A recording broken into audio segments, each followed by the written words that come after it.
Bom dia, amigos e amigas, ouvintes da Rádio Novos Rumos. Está no ar o programa Ganzona Mista. No programa de hoje falaremos sobre um tema de extrema importância para a nossa sociedade. Que para mim, diria até que é o pilar principal da nossa existência. E o tema hoje é sobre a fé.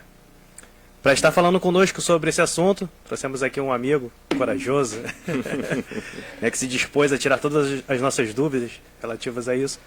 Bruno Alves. Bruno, seja muito bem-vindo, bom dia. Bom dia, obrigado. Se apresenta aí para os nossos ouvintes, diz aí quem é o Bruno, o que ele faz, o que você preparou para a gente nessa manhã de sábado.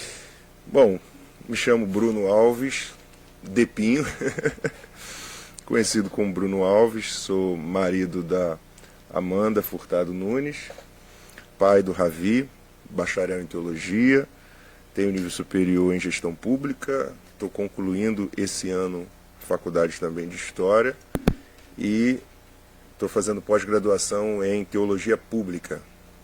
E hoje a gente trouxe aqui para o pessoal que nos ouve, nos assiste, um pouquinho sobre a fé, que não é apenas uma questão natural, mas também espiritual, e tem os seus pilares fundamentais na nossa doutrina cristã, seja ela católica ou protestante. Bacana.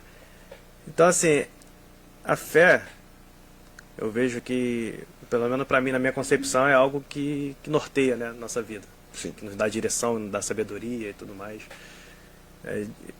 Explica pra gente o que seria essa fé, qual é a importância dela? Bom, eu gosto de destacar porque, com certeza, há uma multiplicidade religiosa nos ouvindo. Você Sim. tem pessoas de todos os credos e a gente nutre um respeito. Então, eu sempre destaco, quando falo sobre fé, que fé não é uma propriedade do cristianismo, Por isso que a gente gosta de fazer distinção. Eu sou professor de teologia sistemática e a gente costuma, ao falar sobre fé, fazer uma distinção entre fé natural, entre fé com origens em outras crenças e valores, e a fé bíblica, que é a centralidade da nossa doutrina cristã.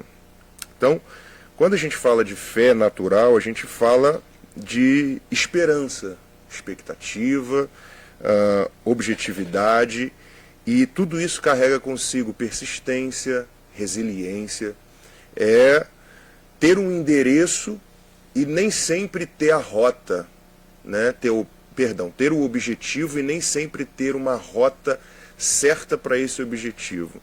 Às vezes essa rota ela se faz no percurso. É como se você colocasse no GPS um destino e você não tivesse como analisar essa rota de forma adequada, e aí no processo ela sempre vai recalculando. Eu acho que fé natural é basicamente isso, é a expectativa de alcançar um objetivo e nem sempre saber como fazê-lo. E para isso precisa de insistência, persistência, resiliência, recomeços e etc. Certo. Por que a gente precisa tanto praticar a fé? Então, porque a fé não é algo apenas no mundo do imaginário. Deixa eu tentar explicar. A pessoa tem um sonho, ela tem uma promessa, uma esperança sobre a vida dela. A gente está falando por enquanto sobre fé natural, depois a gente vai para a espiritual. Mas essa fé, ela por si só precisa ser um agente motivador para que esse indivíduo possa agir em função daquilo. Então, eu quero chegar em um determinado lugar, mas estagnado eu nunca vou chegar. Então, a fé, ela é um agente motivador. Ela é uma engrenagem que precisa se movimentar. Ela, às vezes, não tem, como eu disse, o percurso correto ou certo de como chegar até esse determinado objetivo. Mas ela te motiva no processo, ela te faz insistir no processo, então ela precisa ser vida em você, ela precisa fazer com que você, ao entender o seu objetivo, você se mova em favor daquele objetivo. Agora, os caminhos são turvos, porque nada na vida é linear. Na vida existem altos, existem baixos, e é justamente nesse momento que a fé aparece para não deixar você desistir, para fazer com que você possa insistir, continuar, persistir e avançar. Eu acho interessante isso porque eu particularmente eu norteio a minha vida através da fé, né? Hoje a gente está aqui fazendo esse programa porque eu tenho fé, acredito em algo que isso aqui vai, né, vai produzir algo, vai surtir algum efeito positivo, né? Com certeza. E muita gente negligencia, né? Acha que é uma coisa banal, acha que, né, não, é em vão você, né, ter fé, acreditar em algo. Só que é justamente no momento da adversidade que ela aparece. É no momento ali que você mais precisa, que você, né, se encontra numa situação ali de conflito, que a fé ela vem naturalmente. Mesmo você não crendo em nada, ela vem. Porque você vai clamar por alguma coisa, por algum socorro. Com certeza. Certo? Então, assim, confiar, essa questão de você confiar em Deus, né, naquilo que você acredita, mesmo quando as coisas não vão bem, Sim. né, para muita gente é algo difícil de compreender. Então, o que a gente pode fazer para mudar essa perspectiva? Então, vamos lá. Eu gosto de lembrar isso, porque, de repente, quem está nos assistindo, nos ouvindo, não saiba, mas a fé hoje é um artigo, é um estudo científico. E existem artigos científicos, inclusive que são aprovados pela Organização Mundial da Saúde, da importância da fé em todos os objetivos da vida do indivíduo, inclusive na questão de saúde. E principalmente na questão de saúde. Então, o que a Organização Mundial da Saúde diz sobre a fé? Ela diz basicamente, né, e aqui eu vou parafrasear, não vou usar nenhum termo técnico, ela diz basicamente que o indivíduo que carrega fé em algo ou em alguém, ele consegue fazer com que, naturalmente, a reversão de um problema na sua saúde possa acontecer com mais facilidade do que o indivíduo que não acredita em nada ou em alguém. Então, a fé, ela contribui em todos os aspectos da vida do ser humano. E é justamente nela que eu e você nos agarramos quando não enxergamos nenhuma saída palpável, tangível. É quando a gente apela para aquilo que é impossível, mas não é improvável. Ou melhor, improvável, mas não é impossível. Então, eu gosto até, inclusive, do Mário Sérgio Cortella, que é um filósofo, inclusive ele também é cristão, e ele diz que Deus, ele é improvável, mas não é impossível. E aqui a gente está na filosofia, né? Não estamos na teologia. Ele é improvável, mas não é impossível. Então, isso quer dizer que no momento da minha adversidade, aquilo que não é impossível se torna justamente o agente motivador da minha insistência. E quanto a isso, reversões de problemas de saúde, alterações e mudanças do nada em relação aos objetivos que eu tenho, que até então não pareciam ser possíveis, iluminações que acontecem na mente do ser humano, no coração do ser humano, e que faz com que ele tenha uma ideia em um momento em que parece que todas as portas estão fechadas. Tudo isso é a fé. A fé faz essas coisas porque ela gera uma esperança dentro do indivíduo que a realidade, a existência, as coisas tangíveis e visíveis já não apresenta mais. E eu também gosto de dizer, contrariando de repente muitas expectativas, que a fé também ela é importante até para eu entender a hora de parar. Porque às vezes a gente pensa e relaciona a fé apenas com a questão de ir adiante. Mas a fé também é importante até para poder me fazer enxergar que não, aqui eu preciso parar e voltar. Compreender o caminho, né? Compreender o caminho. Entender o momento que você deve seguir adiante e o momento que você deve retroceder. Que é, né? Sim. E qual é a relação entre a fé e a obra de Deus? Então aí a gente, vamos dar um passo aqui e vamos para a fé espiritual ou sobrenatural, que é uma fé que tem o seu cerne em Hebreus, capítulo de número 11, no versículo 1. O autor aos Hebreus, ele destaca que a fé é a certeza daquilo que esperamos e a prova das coisas que não vemos. Se a gente parar aqui no versículo, a gente usa esse versículo para qualquer circunstancialidade. Mas existe um contexto. O autor aos Hebreus está falando da galeria dos heróis da fé, que foram os grandes personagens bíblicos, como Abraão, Moisés, entre tantos outros. E ele está correlacionando essa ideia de fé com tudo aquilo que esses personagens viveram. Então, a gente saindo um pouco da fé natural para a fé espiritual, compreende-se que a fé bíblica espiritual, ela tem uma finalidade. E a sua finalidade é crer naquilo que a palavra propõe. Por isso que Paulo vai dizer aos Romanos que a fé vem pelo ouvir e ouvir a palavra de Deus. Ou seja, essa fé espiritual já não é uma fé inerente do cidadão e do ser humano como todos nós temos. Essa fé, ela é destacada biblicamente como um dom de Deus, um presente de Deus. Efésios capítulo 2, lá a partir do versículo 8, vai dizer que a salvação é pela graça e não por obras, e vem pela fé, e essa fé é um dom de Deus. Então, só para deixar claro aqui, então, a fé natural é aquela que já existe com a pessoa. Com o ser humano, natural, todos nascem com ele, mesmo que seja um ateu.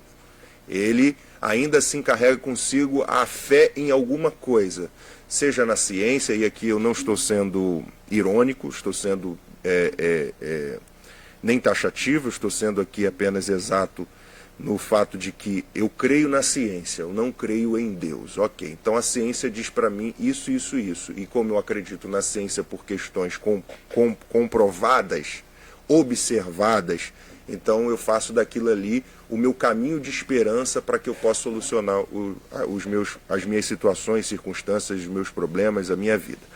Então essa fé natural que nasce com o ser humano é uma coisa. A fé espiritual é uma fé que é entregue como dom de Deus. Dom no grego quer dizer presente. Então, Deus entrega como presente através da pregação da sua palavra, e ela tem um destino: crer em Cristo para a salvação.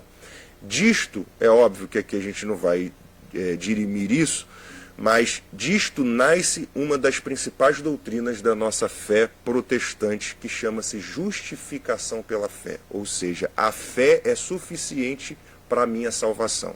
Então, eu creio em Deus. Qual é a distinção aí já dentro do cristianismo, do catolicismo e do protestantismo? É que o protestantismo sustenta uma doutrina chamada sola fide, somente a fé. Eu preciso apenas crer em Cristo para ser salvo. E dentro do cristianismo católico, você tem também a fé como agente fundamental para a salvação do indivíduo, só que essa fé precisa de cooperações. A divergência ou a diferença é que o indivíduo coopera para a sua salvação no catolicismo. E no protestantismo histórico, o indivíduo responde a essa salvação com as obras. Então, quando a gente entra aqui na relação de fé e obra, dentro do catolicismo, e aqui eu não estou fazendo uma análise de qual certo, qual errado, não vim com esse objetivo, mas dentro do catolicismo eu coopero com a fé para a minha salvação. Dentro do protestantismo eu tive fé para a minha salvação, então respondo com boas obras. Em ambos os lugares, as obras são o agente que reflete a fé que eu tenho. Então, não adianta eu vir aqui para vocês e dizer assim, não, eu sou cristão, tenho fé em Jesus Cristo, tenho fé em Deus, mas as obras que a Bíblia destaca não me seguem. Como que eu posso apresentar-te a minha fé exclusivamente de uma maneira sem que a vida que eu levo em boas obras reflita isso? Essas boas obras, Efésios 2 diz, essas boas obras não é o caminho da minha salvação, é a resposta de que eu creio em Cristo. Então eu creio em Cristo, logo a gente chama isso na teologia de viver para a glória de Deus. Só lhe deu glória, somente a Deus glória. Esse somente a Deus glória só é possível se essa glorificação for antecedida pela fé. Então eu glorifico a Deus porque eu vivo pela fé. Então vivo pela fé em Cristo Jesus, e com as minhas obras eu glorifico a Deus como resposta dessa salvação. Então é basicamente isso. Mesmo na fé sobrenatural, como na fé natural, as obras sempre aparecem como resultado daquilo que eu espero, daquilo que eu creio. Seja na natural ou na espiritual. Elas sempre estão ali para responder. Na natural, para responder que eu acredito que eu vou chegar, e na espiritual, para responder que eu creio que em Cristo Jesus eu fui salvo pelo seu sacrifício na cruz. É basicamente isso. De ambas as formas, ela chega no mesmo consenso quando a palavra diz que a obra ela sem fé ela é morta. Sim. Então, justamente por isso que ela está ligada. Não tem como se desligar. Não tem como. Alguém disse assim, então você teve fé, acabou, pode viver da forma que for. Não. Bom, eu sou esportista também. Hoje eu sou amador. Joguei a minha vida quase que toda as categorias de base no basquete. Tinha uma expectativa, na verdade eu fui abduzido pelo ministério e abandonei o basquete em uma fase específica da minha vida, mas até hoje eu participo do basquete. Eu joguei categorias de base e eu tinha um objetivo enquanto lá estive de ser um jogador X e trabalhei para que eu fosse esse jogador enquanto lá estive, ou seja, não era simplesmente eu quero me tornar um jogador. Eu tive um objetivo no Infanto Juvenil jogando pelo Vasco, que inclusive é o clube que eu torço, e só me dá dor de cabeça. Você vascaíno que está ouvindo a gente, Deus te abençoe, tá? Você tem uma fé muito grande de chegar à seleção carioca. E eu lembro o dia que eu cheguei na seleção carioca. O dia que eu cheguei na seleção carioca foi um jogo de Vasco e Flamengo, dentro de São Januário. Eu jogava pelo Infanto, né? Era o Sub-17, e a minha técnica na época, Rafaela, convidou o técnico da seleção carioca, que era o técnico do Central em Niterói. Era o mesmo técnico do Clube Central de Niterói, era o técnico da seleção carioca. E houve uma mobilização. Muitos técnicos, inclusive o técnico que tinha me inserido ao basquetebol, estava lá. Muitos outros técnicos, pais, torcida e tal, porque Vasco e Flamengo é uma disputa até no mirim, em qualquer lugar. E eu lembro que aquele dia foi o dia que fui escolhido para a seleção carioca, porque eu fiz um duplo-duplo. Duplo-duplo é 2 dígitos em 2 eficiências, rebote e cesta. E o jogador, o pivô do Flamengo, os dois eram da seleção carioca. E aí eu distribuí toco, dei enterrada e falei, bom, é minha chance. Eu não posso perder essa oportunidade. Para que é o que eu vim. Quando acabou o jogo, a Rafaela falou, esse aqui era o menino que eu queria te apresentar, Rodrigo. Eu conheço ele é do Central, a gente já tinha jogado contra, né? E naquele dia ele disse assim, o Júnior, que era o armador do Vasco, ele era o armador da seleção carioca. Ele disse assim, Júnior, quinta-feira leva o Bruno para o treino da seleção carioca. Foi naquele dia ali que eu fui escolhido para ir para a seleção carioca, para jogar pela seleção carioca. Porque eu tive fé, eu acreditava, eu falei, é a minha oportunidade, eu tinha esse objetivo enquanto jogador naquele exato momento. Então o que eu peguei? Peguei e reuni todos os meus atributos funcionais como jogador e falei, não posso ter medo, eu tenho que apresentar aqui. É a parábola do Senhor que distribui os talentos. Você conhece perfeitamente, distribui os talentos para 3 indivíduos específicos, fala na linguagem que todos possam entender, e disse assim, agora vocês vão pegar esses talentos eram moeda, vocês vão pegar esses talentos e vocês vão multiplicar esses talentos. Um multiplicou, o outro multiplicou e o outro não multiplicou. A resposta do que não multiplicou foi, sei que és severo. Então o que ele preferiu fazer? Guardar o talento, porque ele tinha mais medo de perder o que tinha do que de alcançar alguma coisa para além. Só que a questão do Senhor não era se eles iam lucrar ou não, era que eles negociassem. Isso aqui fala sobre fé. Ele te entrega a fé e diz assim, agora você precisa usá-la. Se essa fé vai ser usada de uma maneira que faça você progredir ou não, não é cabível, porque isso não altera para o Senhor, isso altera para nós. Então a fé que a gente tem, ela não muda Deus, ela muda a gente mesmo. Então ela é um agente motivador. Eu poderia naquele dia ter tentado fazer tudo o que eu sabia fazer e não ter tido êxito. Mas eu fui lá e tentei do mesmo jeito. Então isso é fé. Ela de alguma forma ela alimenta alguma coisa dentro da gente quando a gente acredita mesmo de verdade. Porque em determinados momentos assim parece que você já chega no local e acredita que vai acontecer. Parece que já estava escrito e aquilo ali, né, acende dentro de você e fala, não, cara, eu sei, eu vim aqui, né? Não tô aqui à toa, vim porque tem um propósito aqui pra mim. Sim. E aí tu chega e realmente as coisas acontecem. Sim. Então depois você para pra pensar e fala assim, pô, é coisa sobrenatural, porque se eu tivesse parado pra pensar antes, não teria acontecido dessa forma. E sabe o que é legal? O que é legal é que acontece naturalmente. E aí, você chega assim e diz assim, parece que foi fácil. E não foi fácil. Só que quando acontece, até você mesmo que se desgastou muito, você diz assim, cara, porque dali para trás, quando acontece, quando a chave vira, né, a expressão que está na moda, quando a chave vira, você diz assim, caramba, parece que foi tão fácil. Não foi tão fácil. Foi muito difícil. Só que quando é o momento, quando chega a hora, quando chega o tempo, as coisas acontecem naturalmente. Esse naturalmente é porque você foi aperfeiçoado na dificuldade, melhorou a sua projeção, o seu talento, melhorou as suas qualidades, e na hora que o encaixe está ali disponível, você foi lá e conseguiu executar. E aí parece que foi muito fácil, né? Foi tão simples e tal, e não foi tão simples. Você veio trabalhando muito. Nós temos a referência, né, com o nosso pai da fé, que seria Abraão. Você falou aí dos heróis da fé. Sim. E quem olha a história de Abraão diz que, pô, o cara... Não, pro Abraão era fácil. Abraão era amigo íntimo de Deus. Sim. Né? Pra ele foi super fácil. Só que não, Abraão errou muito também na história dele. Muito. Abraão errou.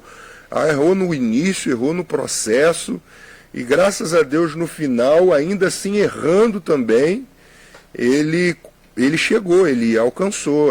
Na verdade, o texto, inclusive, que eu iria usar esse exemplo, só para ilustrar o que o texto do autor aos Hebreus diz, lá no versículo 7 do capítulo 11, que diz, pela fé, quando avisado a respeito de coisas que ainda não se viam, movido por santo temor, construiu uma arca. Aqui é Noé. Cadê você, Abraão? Aqui, pela fé, e também a própria Sara, apesar de estéril e avançada em idade, recebeu poder para gerar um filho, porque considerou fiel aquele que lhe havia feito a promessa. Ou seja, ele confiou naquele que havia feito a promessa. É diferente de confiar na promessa. Eu gosto de destacar isso aqui, eu já tinha separado isso daqui. Por quê? Às vezes a gente tem fé no prometido, mas não em quem prometeu. Então Abraão ele não creu na promessa em si, ele creu em quem prometeu. É aí que está a diferença. Assim, olha o texto, versículo 12. Daquele homem já sem vitalidade originaram-se descendentes tão numerosos como a estrela dos céus e tão intocáveis como a areia da praia do mar. Todos estes ainda viveram pela fé e morreram sem receber o que tinha prometido. Isso aqui é o que me chama a atenção. Porque Abraão creu, Abraão creu em quem prometeu, viu o prenúncio dessa promessa, mas ele morreu sem ver o que havia prometido. Aqui o autor está sendo taxativo. Aqui ele está dizendo o seguinte, que quem prometeu foi Deus. Havia uma promessa. Abraão entrou no processo dessa promessa, mas ele não viu, porque quem era o herdeiro mesmo, o descendente de Abraão, que dele se originaria a promessa integralmente? Não era Isaac, não era Ismael, era Jesus. Por isso que o autor diz aqui que ele morreu sem ver o que ele creu. Abraão creu sem ver. Alguém me pergunta assim, Bruno, eu sou salvo porque crio em Jesus. E quem veio antes de Jesus também foi salvo porque cria em Jesus. Como isso? Era pelas obras não? Não, não era pelas obras, é pela fé. Na fé que o Messias viria. E a gente pela fé de que o Messias veio. Então, quando Deus fez a promessa a Abraão, e Paulo explica isso na carta aos Gálatas, capítulo 2, aqui a gente já está falando de uma fé sobrenatural, Abraão creu em Deus, na promessa, que fez a promessa, viu o início dessa promessa, mas ele não viu de fato a conclusão da promessa, porque a conclusão da promessa era Cristo. Por isso que essa galeria dos heróis da fé aqui, ele vai falando de grandes nomes do Antigo Testamento E o autor sempre diz que ele morreu sem ver. Morreu sem ver. Ou seja, a fé ela é tão forte que faz eu iniciar algo que eu, de repente, não consiga nem ver a conclusão daquilo.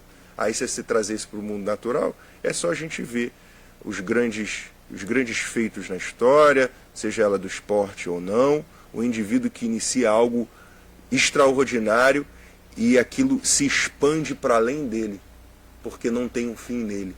Ele é só o agente inicial. Eu creio que isso aqui, o Ganso Anamista, é isso.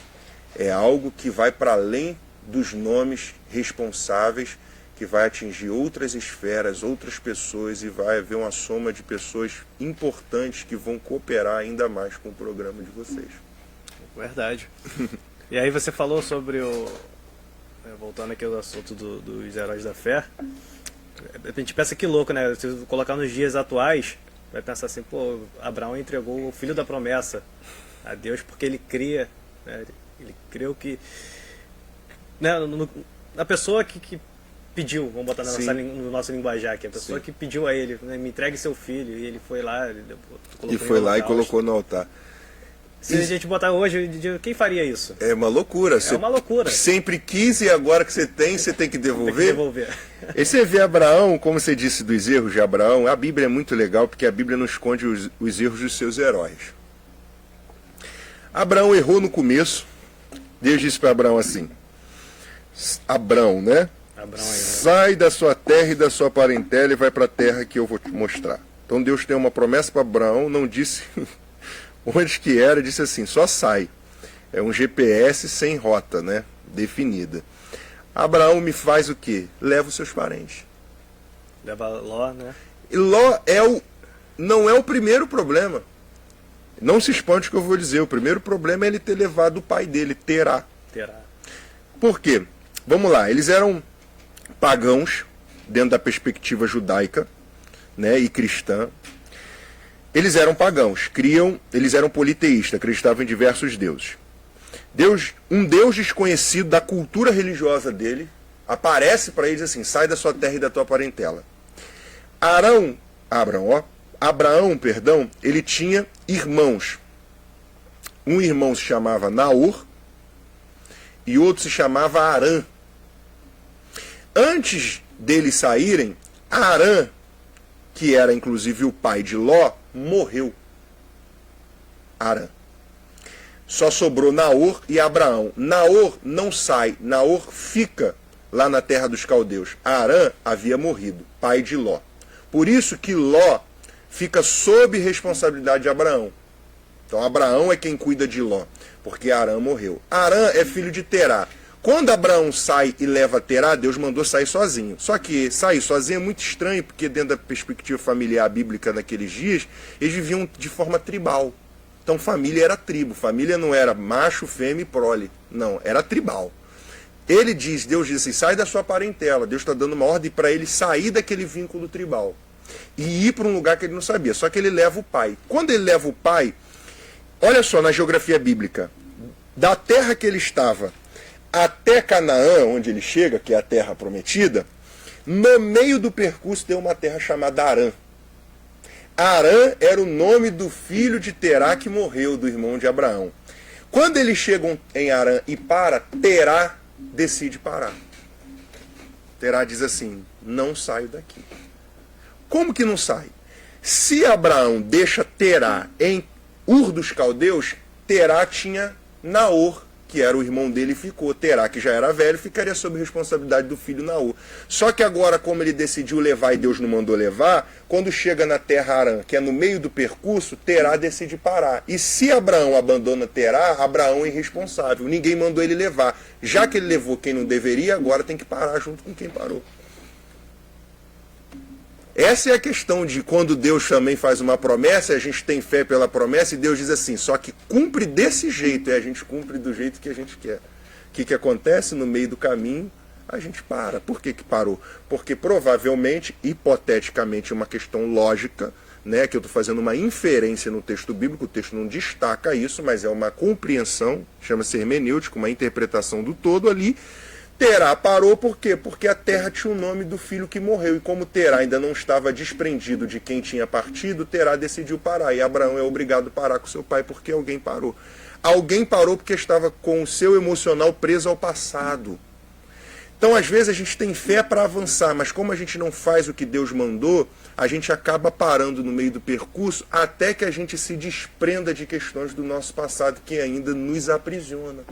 Então, a fé, ela não serve apenas só para nos fazer avançar, ela precisa também nos fazer cumprir da forma que deve ser cumprido, porque se a gente não cumpre, a gente para. Então, coisas que a gente precisa aprender sobre a fé. Não leve quem Deus não mandou levar. Ai, mas é coitado. Não leve. A gente pode amar, pode ser feliz.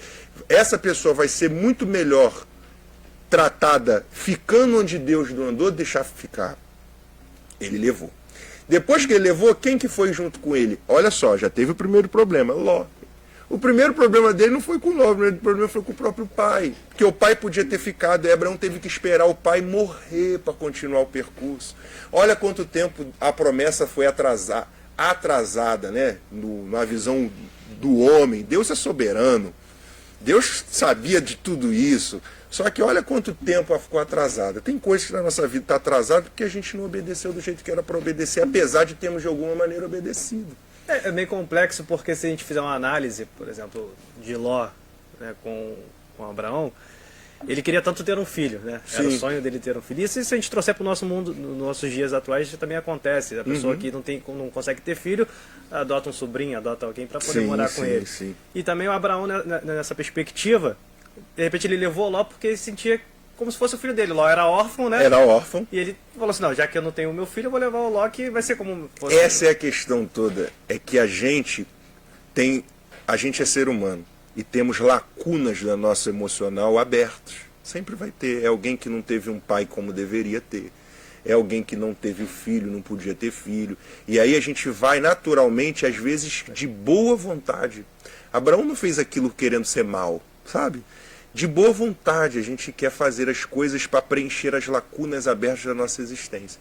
E é natural, é aí que estão os devaneios da vida de cada um, é aí que Deus vai nos moldando, é aí que essas circunstâncias vão nos fazendo crer. E Abraão vai e continua com Ló no caminho e leva Ló. E até que chega um momento que já não dá mais. Por que não dá mais? Porque agora começam os pastores de Ló e de Abraão brigarem. Ló e Abraão não tiveram problema. Quem teve problema foram aqueles que estavam submetidos a essas autoridades. E aí eles precisam separar. E Deus deixa ele escolher. Então ele vai lá e escolhe. Então, você vai para lá? Pode ir para lá. Se você for para lá, eu vou para cá. Porque chegou um momento crucial que não tinha mais como sustentar aquilo. E aí você vê, esses foram os erros cometidos por Abraão, e às vezes esses erros nem sempre são erros cometidos porque a gente é ruim. Às vezes a gente quer acertar. Às vezes a gente quer ajudar. Às vezes a gente quer ser bom.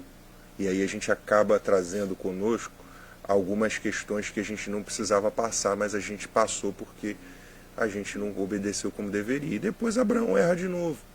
Por que Abraão erra de novo? Porque Deus falou que ia dar um filho para eles. Sara riu. Mas eu encontrei isso na internet. Tá bom, Sírio, eu não te perguntei nada não. Fica aí. Sara riu. Eu ter pensado nessa idade toda, como que eu vou... Eu vou ter filho. Aí vão dar um jeitinho? Chama a serva. Abraão, te libero para você deitar com Agar. Que isso? Não, vai lá. De repente Deus está dizendo que o filho vai ser desse jeito. A gente começa a deduzir. Aí Abraão vai lá e se deita e tem Ismael. E a promessa está sobre Ismael também. Aí você vê, Deus depois dá filhos a Sara, Isaac, Ismael, um está perturbando o outro, a Ismael é o primogênito, a Sara fica com ciúmes, o filho de Agar tem problema com Isaac, começa aquela guerra toda, e aí Agar quer fugir do seu senhor, Deus parece para Agar e diz assim, não volta, porque eu não mandei você sair.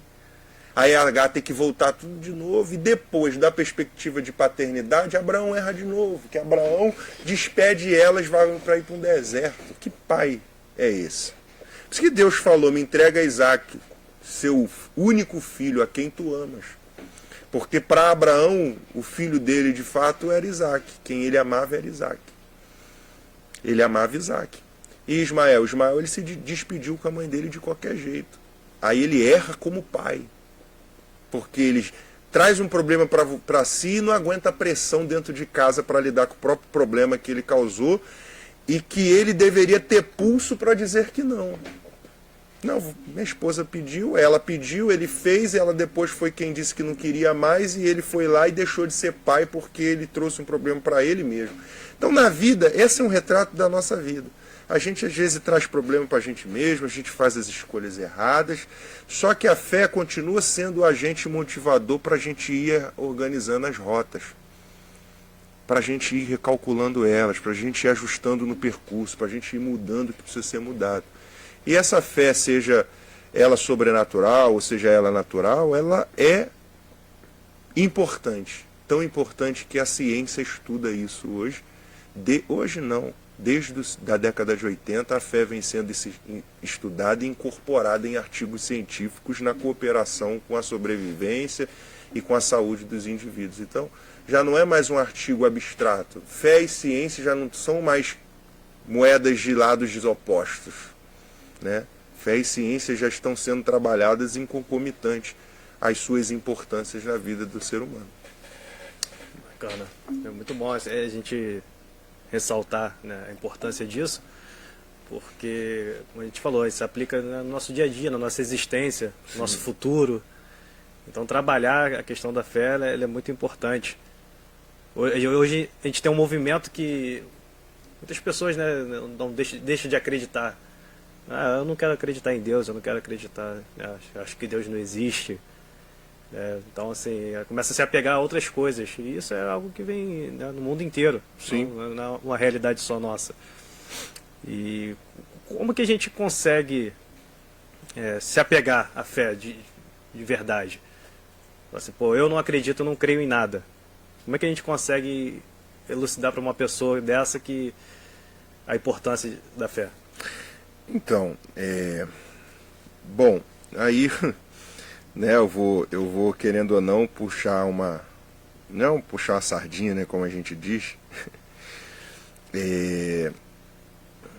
A gente enquanto cristãos, entendendo que essa fé é um presente de Deus, o caminho para isso é através da pregação da palavra. Isso ajuda falando de fé com base no que cremos, né, no que creio, pelo menos no que creio. Então a pregação da palavra é o caminho que vai despertar isso como dom, como presente de Deus para aquele cidadão, para aquele indivíduo. Não, eu sou ateu. E eu conheço tanto ateus que se tornaram cristãos, quanto cristãos que se tornaram ateus. Eu conheço os dois universos. E o indivíduo não crê. E aí a pregação da palavra torna aquilo tão... Eu não vou usar a expressão inteligente, porque parece que o lado contrário disso é não ser. Mas que faz tanto sentido para aquele indivíduo que aquilo é gerado no coração dele e ele passa a crer. Essa fé vai orientá-lo para a sua salvação com base naquilo que cremos quanto cristãos. Por outro lado, o indivíduo que nasce e ele não tem um segmento religioso, ele não crê em Deus... Ele, como eu disse anteriormente, ele crê em alguma coisa e ele se apega a isso. E eu não acho que exista uma fórmula direta para convencê-lo de que é importante crer numa divindade. Mas eu acredito que, assim como a palavra descreve que o Espírito sopra onde quer, que assim como a palavra descreve sobre a autonomia de Deus através do seu Espírito de agir nos corações, é possível sim, por uma decisão divina, unilateral, por que não dizer assim, soprar naquele indivíduo, né, o crer. E o caminho para isso, como eu disse, é a pregação da palavra de Deus. Então a gente prega o Evangelho para que aquela pessoa possa crer, seja ela uma pessoa sem segmento, sem crenças, sendo ateu ou não sendo. Então, assim, o caminho que eu acredito é através da pregação da palavra. Agora, de ordem natural, aí há as multiplicidades de circunstâncias da vida que podem gerar isso no indivíduo. E, na maioria das vezes, o medo é o caminho que faz o indivíduo ter o temor e aí ele se apega a alguma coisa. É a circunstância de frente para a morte. Ou nem sempre. Às vezes, diante de uma constatação de alegria, ele olhar e dizer assim, bom, isso aqui não pode ser simplesmente obra do acaso. Isso aqui precisa ter um ponto de partida. E por mais que ele ainda creia que uma matéria inanimada deu origem a todas as coisas, que a grosso modo é o que a teoria do evolucionismo diz, a grosso modo, estou deixando isso aqui bem claro para os nossos ouvintes e aqueles que nos assistem, qual é a origem dessa matéria inanimada? Não há contradição em ser evolucionista e cristão. Existem teólogos e famosos, que eu gosto inclusive, que conseguem correlacionar o criacionismo com o evolucionismo de maneira que os dois não se choquem, não sejam ambíguos. Hoje já existe um ponto de partida, né? Sim. Todo mundo já tem essa consciência de que existe um ponto de partida. Exatamente. Né? E é algo sobrenatural. Sim. Isso aí não é inegável. É inegável. Só que a questão que eu quero trazer para você, Bruno, é o seguinte, porque há uma grande confusão, Sim. né, nesse entendimento quando a gente fala que, por exemplo, hoje a gente tem diversas denominações. Né? Existem diversas denominações. A palavra, ela molda a nossa fé. Sim. E ela foi escrita milhares de anos atrás. Sim. Com o passar do tempo, ela veio sendo traduzida por diversas pessoas e tudo mais. Então, hoje a gente tem diversos entendimentos. Uma pessoa de uma determinada denominação acredita em algo, Sim. outra em um ponto de vista diferente. Então, isso acaba causando uma certa confusão para a pessoa que é, vamos dizer, leiga, né? E como é que a pessoa diferencia isso? Fala assim, pô, mas como é que eu vou acreditar em alguma coisa que existem diversas interpretações? Onde que está a verdade ali? E qual fé que eu me apego? Então, vamos lá. A Bíblia, Bibles, é um compêndio de livros. Né? Bíblia não é um livro, a Bíblia são diversos livros que canonicamente estão inseridos juntos, que possuem uma revelação, e essa revelação é Cristo. O fundamento bíblico é revelar Cristo como Salvador do homem. Então o Antigo Testamento ele é o prenúncio da vinda desse Messias, e o Novo Testamento ele é o resultado da vinda desse Messias, ou como lidar com a vinda desse Messias. Então, bom, basicamente isso é a Bíblia. Isso foi organizado canonicamente pela Igreja com o passar dos anos, compreendendo, né, de forma muito minuciosa os escritos, procurando a autenticidade deles, correlacionamento entre aquilo que estava sendo dito, se aquilo que estava sendo dito fora dito de forma em que as palavras estavam em acordo com o que Cristo viveu, o que Cristo pregou, a autenticidade, enfim. Então, basicamente, isso é a Bíblia. Então, a verdade das Escrituras é aquilo que ela tem como fundamento no seu anúncio, Cristo Jesus. E aí você tem um indivíduo hoje que, por um lado, você tem a Bíblia, por outro lado, você tem o Alcorão, por outro lado, você tem a Tanakh, que é a Bíblia judaica, a Torá, que é a lei, a Tanakh, que é a Bíblia, né, que seria basicamente o Antigo Testamento da Bíblia cristã. Aí, por outro lado, você tem as religiões de matriz africana, né, que são, aqui no Brasil, as duas principais, Umbanda e o Candomblé.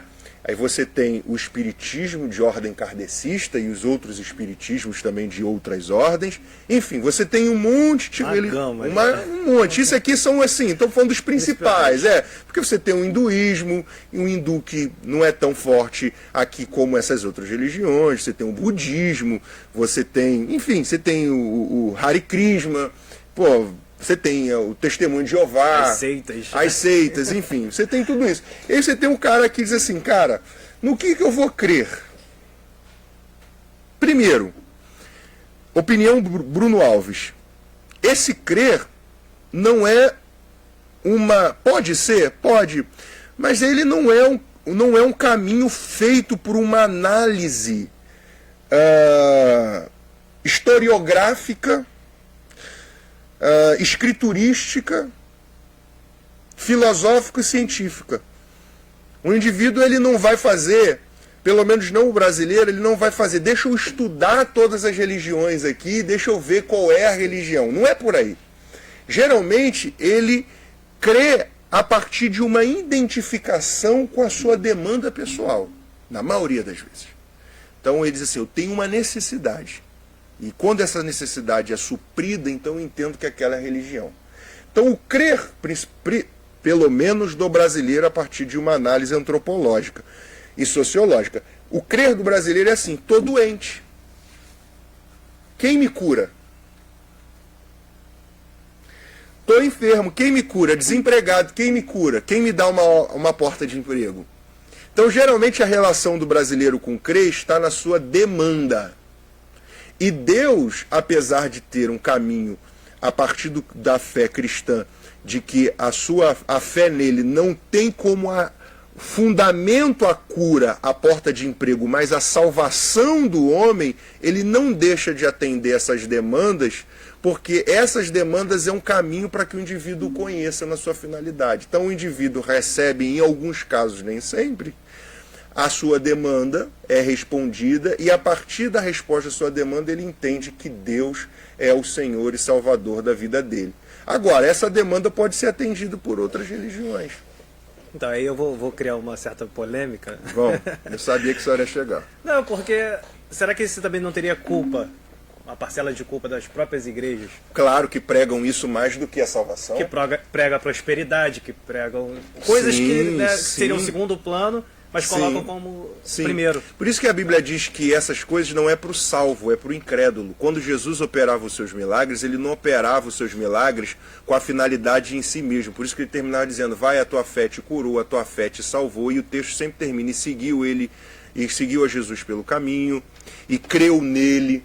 Por quê? Porque o caminho da cura era apenas para que ele fosse identificado como Messias, porque nenhum outro podia fazer aquilo que ele fazia. Por isso que questionaram a ele quando botaram lá, puseram o paralítico por cima, ele estava pregando, colocaram aquela história que todo mundo conhece, parece em filme, o paralítico por cima, desceu na frente dele e ele disse assim, perdoados estão os seus pecados. Aí os fariseus, que eram os senhores da lei, está dizendo assim, uai, como que ele perdoa o pecado? Só quem pode perdoar pecado é Deus. Ele está cometendo uma blasfêmia, segundo a teologia dos caras. É blasfemo ele, porque ele não é Deus, ele é um profeta. Até então eles acreditavam em Jesus como um profeta. Por quê? Porque Jesus fazia coisas que somente os profetas poderiam fazer. Aí Jesus, conhecedor dos corações, diz assim, para vocês verem que o filho do homem é uma informação teológica. Ele está dizendo assim, o Messias.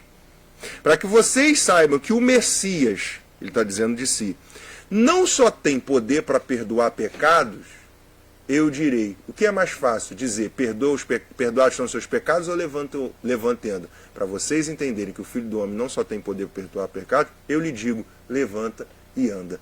Quando ele faz isso, ele está dizendo assim, não, peraí, eu sou Deus, quem vê a mim vê ao Pai. Aí existe uma doutrina teologia cristã, uma teologia dentro da nossa teologia, que a deidade de Cristo, Jesus é Deus, porque só ele poderia operar aquelas coisas. Então qual era a finalidade dos milagres?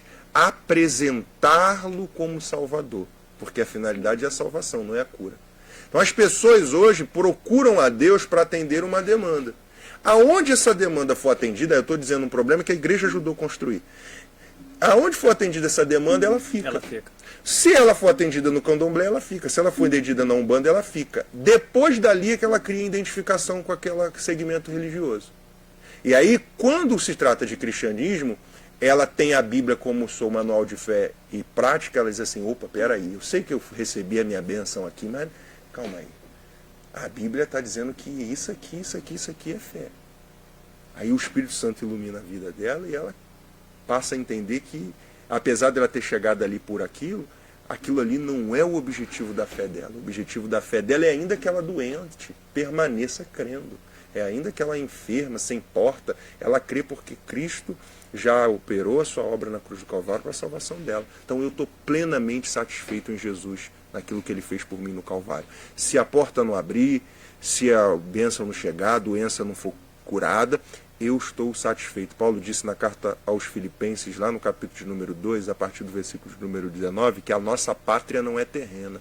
Ele diz isso para a igreja de Filipos, que era uma igreja simples, pobre, morava numa zona de constante guerra, porque era uma das portas de entrada da cidade de Roma, vivia tentativas de invasão, e ele precisa dizer para eles, não se preocupa não, porque a casa de vocês aqui, elas são destruídas e depois reerguidas, mas haverá um dia que a casa de vocês será definitiva. Então ele diz para eles assim, ele não diz para eles assim, Deus vai dar um casarão para vocês, ele diz assim, uma hora vocês vão ter uma morada definitiva, porque o objetivo da nossa fé é a salvação. Agora, o nosso povo está em procura de atendimentos e demandas pessoais e particulares. Quando essa demanda é atendida, como que eu sei que é a verdade? Qual é a verdade? Aí eu tenho que ser totalmente taxativo. A verdade é Cristo. Essa é a verdade. É Cristo. Eu tenho total respeito por todas as outras religiões e qualquer outro que diria que a verdade é essa ou aquela, que é o seu método de interpretação, e eu convivo com qualquer outra pessoa. Mas eu, como pregador do Evangelho e cristão, eu tenho que dizer, a verdade é Cristo. E foi ele mesmo que disse sobre si, eu sou o caminho, a verdade e a vida. Bruno, por que é Cristo? Porque o único que morreu e ressuscitou foi ele. Isso já não é mais uma constatação espiritual, isso é uma constatação histórica, estudada em universidade. O processo de comunicação pós-ressurreição impossibilita que a ressurreição seja um mito. E aí a gente pode falar isso de um outro momento. Então as constatações, o testemunho, eu vou usar um só, tá? Só. O testemunho. O testemunho. Quem testemunhou não foram os homens, foram as mulheres. As mulheres naquela altura elas não eram tidas numa cultura patriarcal, totalmente patriarcal. Eu chamo essa cultura patriarcal de machista, né? Mas machista é uma convicção, não uma convicção, uma palavra moderna, né? Para aquele tempo era simplesmente patriarcal. O testemunho da mulher não era válido. A mulher não tinha autoridade, tanto que o representante familiar era o homem, nunca a mulher. Então a palavra que valia era do homem, não da mulher. Jesus aparece ressurreto primeiro para quem? Para as mulheres. Quem comunica às mulheres? Se não fosse verdade aquilo que ele falou, ninguém teria crido. Os discípulos não teriam crido. Ninguém teria crido. Então a mulher é quem testemunha que Jesus ressuscitou, ou seja, Jesus dando voz às mulheres diante de um cenário totalmente patriarcal e machista, e dizendo para aquelas pessoas assim, o que eu estou fazendo é tão verdadeiro que as mulheres é que estão comunicando primeiro e se deparando com a realidade. E aí você me responde, ou qualquer um que está nos assistindo, nos ouvindo. Alguém morreria por uma mentira? Em qual momento uma mentira consegue durar? E aí você pega os escritos, inclusive de Flávio Josefo, que não era cristão, era judeu, falando a respeito do Messias que os cristãos acreditavam que havia ressuscitado dentre os mortos. Então, as constatações, inclusive históricas, apontam para uma verdade. E sabe qual é a diferença? Para todas as outras possíveis verdades que as pessoas sustentam, é que a única fé da qual eu tomo conhecimento de que é a divindade que faz pela criação, primeiro, é a fé cristã. Porque em qualquer outra religião, é o indivíduo que oferece a entidade para a entidade responder ao indivíduo. Só na fé cristã foi a divindade que se ofertou para o indivíduo, para que o indivíduo responda à divindade. Não existe. É a ligação direta, né? Não tem intermediários. Não tem outro, não tem. Você pode pegar qualquer lugar. Você tem que praticar boas obras para você. Vou falar de forma grossa aqui, tá?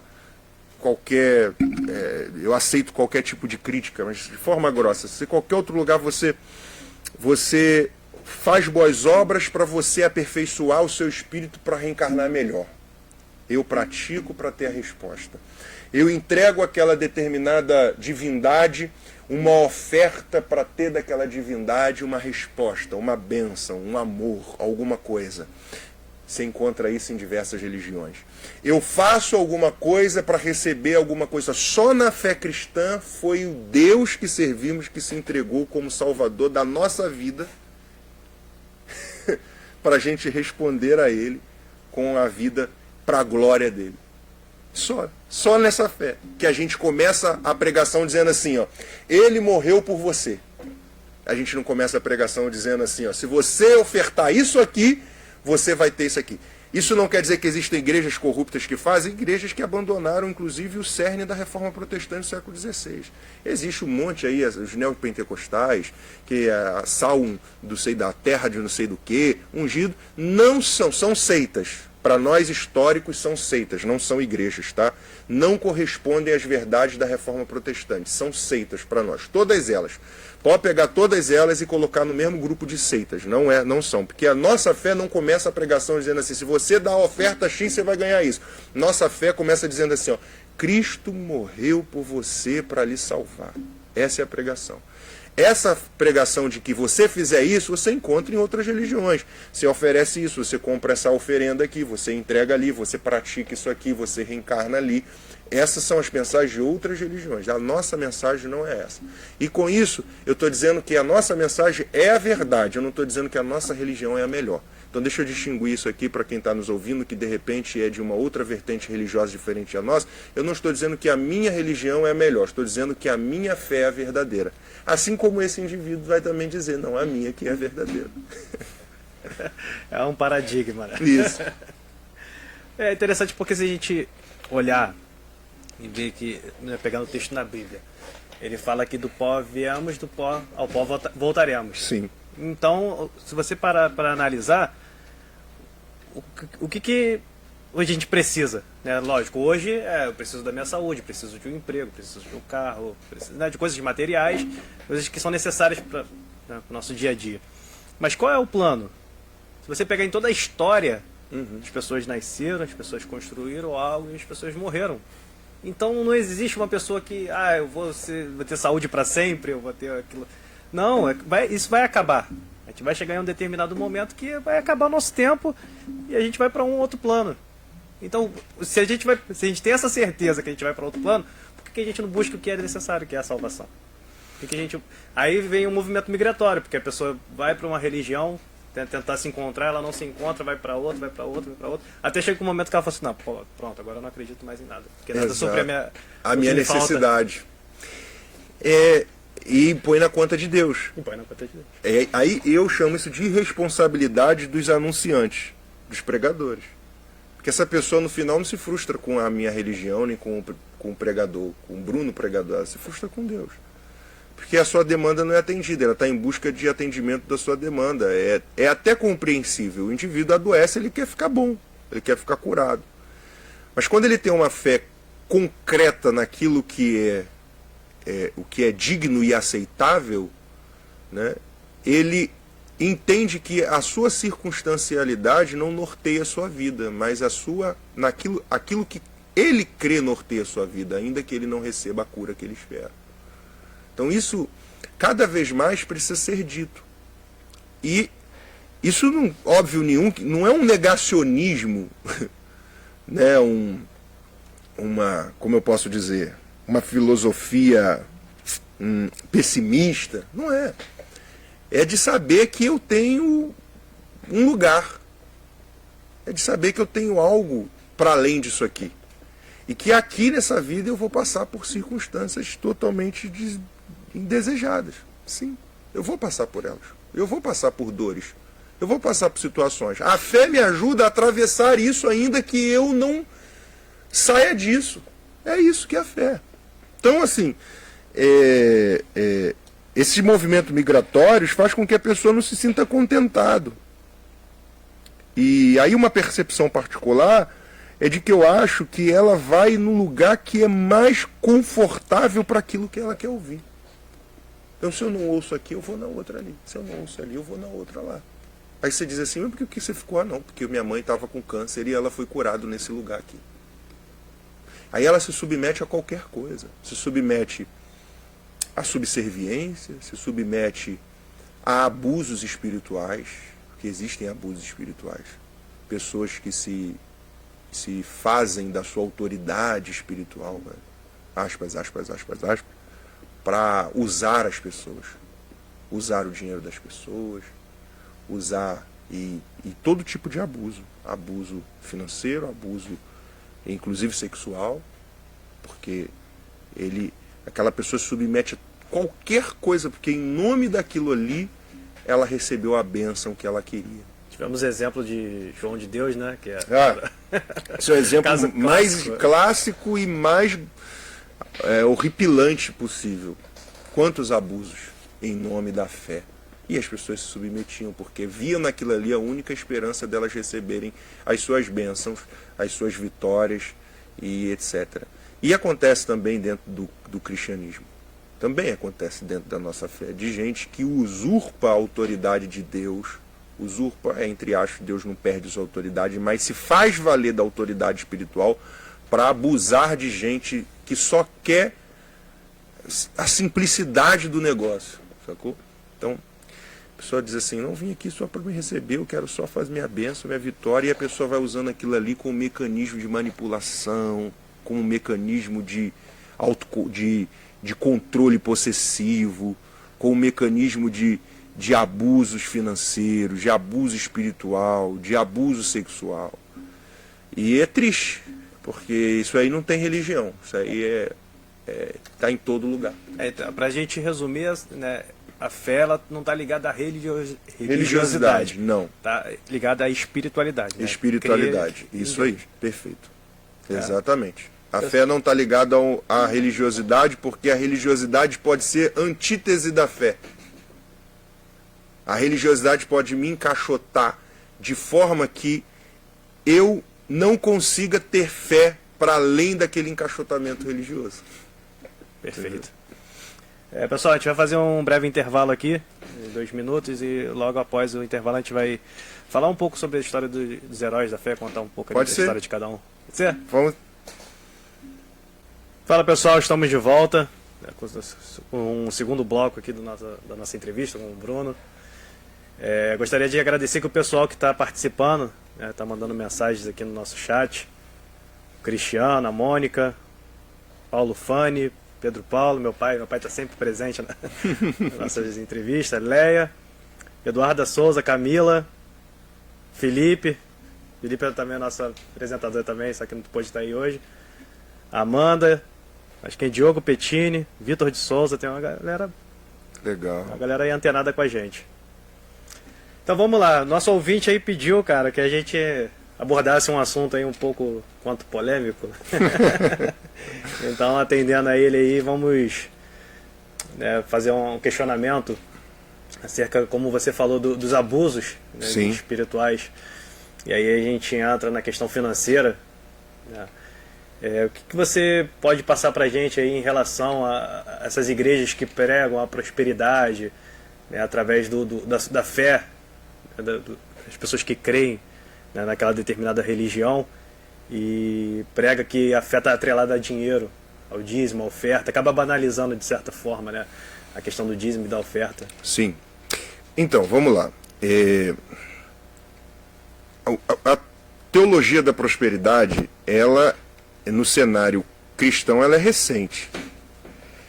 Ela tem o seu embrião ali na década de 70, podemos voltar um pouco, 60, né? E ela vai passando por algumas outras teologias, a confissão positiva. A confissão positiva é de que tudo vai dar certo, é a autoafirmação, afirmação de si.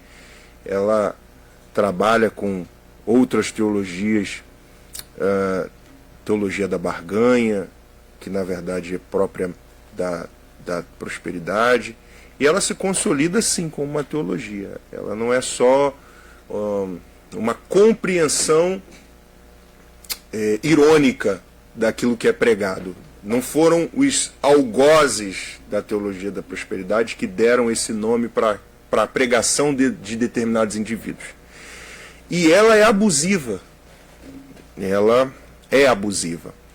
Porque ela transformou o real conceito da cooperação financeira da igreja em um mecanismo de troca com Deus, igualando o cristianismo a essas outras manifestações de fé que eu disse aqui no bloco anterior, e fazendo ele se perder da sua real essência, né, bíblica.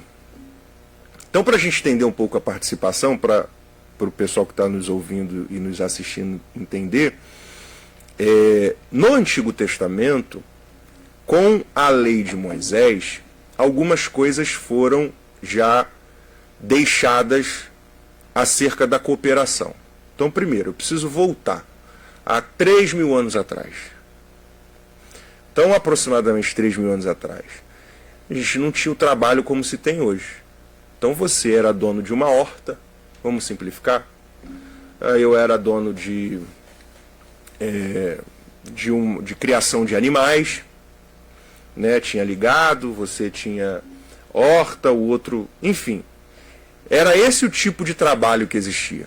Criava ovelha, criava bodes, criava-se bois, criava-se animais, tinham-se hortas, plantações e etc. Então, o que a lei de Moisés falava? Ela dizia o seguinte, que parte da minha colheita deveria ser distribuída para os necessitados. Então, quem se encaixava nesses necessitados? Órfãos, viúvas. Bom, não existiam leis trabalhistas, não existia previdência, não existia sindicato, não existia nada disso. As mulheres que não eram contabilizadas, né, dentro do ambiente familiar por conta de uma cultura patriarcal, elas, quando perdiam seus maridos, que eram os provedores, elas não tinham um sustento mais. Elas eram abandonadas pela sociedade. Ninguém queria se casar com elas, dificilmente você encontrava. Ninguém assumia as demandas dessa mulher, que na maioria das vezes tinha filhos, né? Então essa viúva ficava a ver navios. Então Deus olha para essas mulheres e diz assim, vocês precisam separar algo e cooperar com elas. Estrangeiros. Então a lei de Deus no Antigo Testamento, que a gente tem a lei de Moisés, ela manda cuidar desses necessitados. Então parte da minha arrecadação como trabalhador, como pessoa, era para cuidar desses indivíduos, dessas pessoas. Deus, ao todo tempo, ele está olhando para os desamparados. A todo tempo. E ele usa eu e você, que temos condições de produzir, para que de forma justa a gente use essa justiça em função daqueles. Então essa era a realidade. Com a ascensão da religião, então você tem ali os hebreus, depois você tem as tribos, e depois na divisão das tribos você tem os judeus que ficam com Judá, oriundos da tribo de Judá. Então, os judeus, que já é a formalização de uma religião, eles possuem as leis, obviamente, e eles passam a cultuar a Deus em seus templos, ou no seu templo, que era o principal templo, se tinha as sinagogas posteriormente, e você tem ali uma maneira de culto um pouco mais organizado. No deserto ainda era um tabernáculo, depois se faz o Templo de Salomão, a gente conhece toda a história, e aí o que a religião faz? A religião centraliza essas cooperações para que de melhor forma seja distribuída. Então você tem no templo um lugar chamado a Casa do Tesouro. A Casa do Tesouro era o lugar que as pessoas levavam as suas ofertas, levavam as suas colheitas. A gente não está falando de dinheiro. Somente dinheiro. Exatamente. Levava as suas posses para que aquilo que antes eles faziam de forma particular, agora seja feito em conjunto e seja melhor distribuído. Então para que servia lá no Antigo Testamento o dízimo, a ordenança do dízimo? Servia para a manutenção do templo e para cooperar com os necessitados. Quando chega no Novo Testamento, se dilui essa ideia de dízimo. Dízimo no Antigo Testamento era uma ordenança. No Novo Testamento, a gente dá um salto da lei para a voluntariedade e também para a generosidade. Agora não há estabelecimento mais de valores no Novo Testamento. No Novo Testamento existe o conceito de generosidade e voluntariedade. Por isso que o apóstolo Paulo, quando trata o assunto na carta aos Coríntios, ele vai dizer que quem contribui tem que contribuir com alegria. Ele vai dizer que não seja nem por barganha ou por necessidade. Então ele já diz que a contribuição não pode ser para barganhar. E nem porque eu estou em necessidade vou entregar para eu ter mais. Mas ele diz que aquele que semeia, colhe. Então, como que o dízimo e oferta é tratado no Novo Testamento? Não como uma obrigação, mas é tratado no Novo Testamento como uma generosidade e voluntariedade. Que para alguns vai dizer assim, Bruno, mas quando você diz isso, então a pessoa vai dizer assim, tá vendo? Então não vou cooperar. Não, é o contrário. O efeito da consciência sobre a contribuição no Novo Testamento, ele é muito mais profundo do que no Antigo. Porque se é uma obrigação, eu faço por obrigação. E Deus está dizendo assim, não é por obrigação, é por consciência. Então eu tenho que ter consciência de que eu devo cooperar. Quais são as finalidades? As mesmas. Então no Novo Testamento, a finalidade da contribuição permanece sendo a mesma. Qual é a finalidade? Manutenção do templo e ajuda aos necessitados. E aí Paulo destaca primeiro os da fé. Por que primeiro os da fé? Porque aqueles que participam comigo da fé e comungam dela, eles já estão ali mais próximo a nós a serem atendidos. Então Paulo vai orientar que essas contribuições possam se reverter para a comunidade na sua necessidade, não é para deixar ninguém milionário. Não é para deixar ninguém rico. Não é para ostentar nada. Não que não vá ser, né? Porque não, também vai questão de propósito. Isso aí, é óbvio, claro. Não estou dizendo que... Eu estou dizendo do guru da fé. Do guru da fé. Esse indivíduo que é responsável pela fé, o apóstolo Paulo diz que deve comer, deve participar, deve ser atendido na sua necessidade, deve ser sustentado pela comunidade de fé, deve. Mas não é para ficar milionário, não é para ficar rico. Então, estou falando aqui do guru. Não estou dizendo que a comunidade de fé não possa ser rica. Pode, se você tem uma pessoa que é rica ali, ela é rica, e louvado seja o Senhor pelas suas riquezas, a riqueza dela não é dela, a riqueza dela é do Senhor, e a compreensão dela da sua riqueza, de que na sua riqueza ela deve cooperar ainda mais com as pessoas que necessitam a sua volta. Então, se eu tenho hoje, além do que eu preciso, eu entendo que aquilo ali eu preciso cooperar com os outros. E aí eu vou abrir um adendo aqui, para a gente poder chegar... Eu gosto de ser assim, bem detalhado.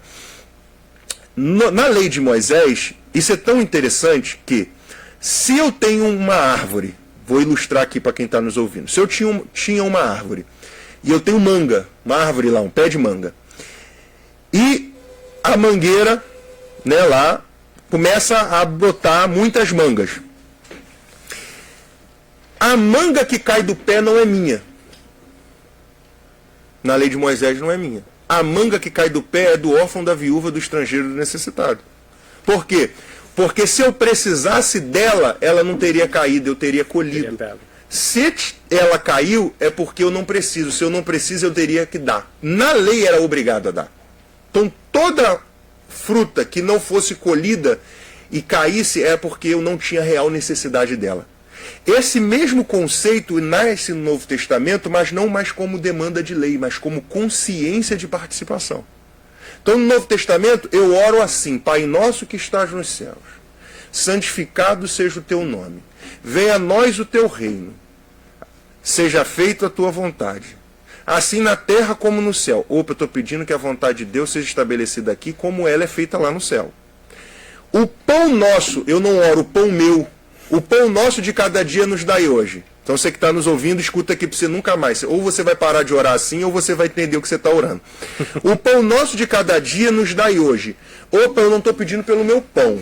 Eu estou pedindo pelo pão nosso. Depois que eu fiz essa oração, estou ilustrando de forma muito grossa aqui. A porta de emprego se abriu. Eu fui promovido na minha empresa. Aí o que eu faço? Fui promovido na minha empresa, que bênção. Concentrei o resultado disso em mim mesmo, mas eu orei que o pão é nosso. Significa que Quando Deus quer abençoar alguém, ele não usa alienígena, ele usa você. Então o pão nosso que você orou, ele abençoou você para que você dividisse aquilo com alguém que precisa. Então a consciência do Antigo Testamento em relação à contribuição, ela permanece, só que não é mais, quer dizer, o objetivo, só que não é mais uma lei. Não é assim, a fruta caiu real, não é literal, sabe? Ah, caiu, poxa, aí, amor, vamos, caiu duas. Não, amor, não posso chupar essa manga não, que essa manga aqui eu tenho que entregar pro vizinho. Não é assim uma regra literal, ela é uma consciência hoje. Então, o que acontece? É que as igrejas, atendendo o pedido do ouvinte, transformou isso numa grande barganha. Tá vendo como ele prosperou? Tá vendo como ele enriqueceu? Não, velho. Desculpa usar essa expressão. Ele enriqueceu, ele prosperou porque o pão é nosso. Não quer dizer que quem não faz nada, Paulo também diz que quem não trabalha não coma. Ele diz isso na carta aos Tessalonicenses. Ele não está dizendo que eu não devo ajudar a pessoa que está no estado de rua. Ele está dizendo que existiam naquele tempo muitos que estavam na fé, que deixaram de trabalhar porque acreditavam que Jesus voltaria tão urgentemente que eles não precisavam mais trabalhar. E Paulo diz assim, ó, vocês não estão trabalhando porque vocês não querem trabalhar e vocês estão usando a volta de Cristo como desculpa, porque eles acreditavam que Jesus voltaria para aquele momento. Então Paulo diz assim, ó, vocês estão usando a desculpa de que Jesus vai voltar para não fazer mais nada. Então, se vocês não cooperam com a igreja, olha o que ele está dizendo, com a igreja, se vocês também não abastecem a igreja, se vocês também não dividem com ninguém, vocês não podem comer. Porque a ordem de divisão é para vocês. Então, se vocês não trabalham, vocês não têm como dividir. Se vocês não têm como dividir, então vocês também não podem comer. Ele não está falando para quem está na condição de rua. Ele está falando para quem era da igreja e estava pensando assim, Jesus vai voltar, então não vou trabalhar mais, vou ficar sem fazer nada. Ora, a gente vai dividir tudo que é comum, aí Paulo diz assim, se vocês não trabalham, vocês não comem. Então, algumas igrejas e gurus da fé pegaram isso aí e fizeram disso uma barganha, porque usam o texto de que quem planta, colhe. E Paulo diz assim lá na carta aos Coríntios, que Deus dá semente ao semeador e dá pão. Qual é a diferença? É que Deus, quando me entrega, eu tenho que discernir o que é pão e o que é semente. O que é pão eu como, o que é semente eu planto. Só que os caras pegaram esse texto e disseram assim, não, vocês vão colher e vão ficar ricos, milionários, se você entregar X para a igreja. E quando não fica? Aquela senhorinha que pegou o seu salário todo e colocou na mão de um safado desse. Desculpa a expressão. Como é que faz? Quem vai lá na casa dessa senhorinha, dá para essa senhorinha ali o alimento? Abrindo um parênteses rapidinho, né? Sim. Sobre o que você está falando, existe um movimento, né, sobre a meritocracia, né, isso. que é algo que destoa, né, um pouco da palavra. Porque a pessoa, não, eu consegui, eu corri atrás, então a pessoa que também faça também por onde. Né? Então, a meritocracia, ela é uma ideologia política econômica capitalista, que invadiu tão fortemente a nossa teologia, que é a teologia da graça, que fez com que a gente corrompesse essa ideia de graça e transformasse a vida religiosa em vida de méritos. Sendo que o cerne da fé cristã não é mérito, é graça. Deus se entregou para morrer por aquele, Efésios 2:1, que estava morto em seus delitos e pecados. Éramos pecadores, ou seja, Deus morreu por gente perdida, para salvar esse perdido. Não tem nada de mérito aqui, apenas graça. Toda a teologia cristã se estabelece em cima da graça. A minha partilha, a minha divisão, a minha generosidade, a minha voluntariedade, graça. Ela só é possível porque de graça eu recebi um dia. E agora eu entrego isso. De graça eu fui abençoado, então agora eu entrego isso. Tanto na minha salvação, quanto na minha fé, quanto nos meus bens, quanto nas coisas. E aí eu divido. Isso quer dizer que não tem esforço? Gente, graça é o oposto de mérito, mas não é o oposto de esforço. Sabe? Graça é o oposto de mérito. Eu não merecia, Deus me deu, mas não é o oposto de esforço. Significa que aquilo que eu recebi, agora eu preciso me esforçar e trabalhar em cima daquilo. Mas quando eu uso a meritocracia como régua de medir, eu acho, não, eu tenho isso aqui, esse luxo aqui, porque eu fiz tudo. Eu conquistei tudo. Mas vamos ser sinceros, não foi sozinho, não. Por mais que a pessoa possa justificar, eu costumo dizer isso à minha esposa, né? Eu costumo dizer isso a quem está à minha volta. A gente se entristece. Sabe, porque lá no livro dos Reis de Israel, capítulo 4, 1 Reis, capítulo 4, uma viúva que estava com a dívida, que ela não era culpada, procurou o profeta. Perguntou ao profeta assim: profeta, meu marido morreu. O marido era a ordem da provisão, ela tem filhos, o credor está batendo na minha porta. E a mulher, na situação de viuvez, como eu disse aqui agora há pouco, não tinha o que fazer. 3 filhos, nenhum outro homem assumiria, obviamente, porque não ia pagar dote por uma mulher que já foi de outro alguém. Começa por aí. Então, mulheres sempre desprezadas. Sozinha, o que restava para ela eram os piores trabalhos ou a prostituição. Ela não quis se prostituir como era o caminho comum na época. Foi o profeta disse assim para ela assim, ó, o que você tem? Ela tem eu não tenho nada senão uma botija de azeite. Ela não sabia que o pouco que ela tinha era suficiente para mudar a história dela. Começa por aí. Geralmente, quando a gente está em situação de crise, a gente não valoriza o pouco que tem. Porque ela diz assim, eu não tenho nada. Então ela considera o pouco que ela tinha como nada. Eu não tenho nada se não. Uai, se não por quê? Nada, né? Então disse assim, vá aos teus vizinhos e peça vasilhas emprestadas. Pedir vasilha emprestada não é fácil, cara. Ele não disse aos amigos, disse vizinhos. Amigos são uma coisa, nem sempre meu vizinho é meu amigo. Ele disse vizinhos, vai aos teus vizinhos e pega a vasilha emprestada. O milagre não estava na vasilha, o milagre estava no pouco que ela tinha, mas ela precisou de alguém. E quando você precisa de alguém, você encontra gente que não está disposta a emprestar vasilha. E você também encontra gente que empresta vasilha e depois se gaba de que por causa da vasilha dele é que você mudou de vida, sendo que não foi. Só foi uma parte. Então o que eu estou querendo dizer com isso? Que por mais que a gente lide com situações adversas dessas, de pessoas que não emprestam vasilha, de que não nos ajudam, que nos desampara, que nos deixa, a gente não conseguiu sozinho. Por que não conseguiu sozinho? Essa mulher tinha os seus filhos que ajudaram ela e ficaram lá em casa enchendo as talhas vazias. Ela ficou enchendo. Tinha os seus filhos que tiveram que ir até os vizinhos para poder pedir vasilha emprestada. Todo mundo emprestou? Provavelmente não. Algum ou outro emprestou, então não foi sozinho. Eu só não posso centralizar a minha mente em quem não me ajudou. Alguém me ajudou. Pode ter sido a minoria, mas eu não cheguei. Bruno, o que tem, quase nada, mas o pouquinho que tem não foi sozinho. Eu tenho o dissabor de não ter visto gente que poderia me ajudar a me ajudar. Eu tenho o dissabor de ter visto gente que poderia ter sido um facilitador. Tinha aqui, ó, Bruno, vou facilitar. E graças a Deus não facilitou também, porque depois a gente vai criando casca, né? Me ajudar, ele tem dissabor, mas eu sei que não foi sozinho. Minha mulher está aqui, a minha mulher é a principal ajudadora da minha vida. Você tem outras realidades, outras pessoas, às vezes você nem conhece.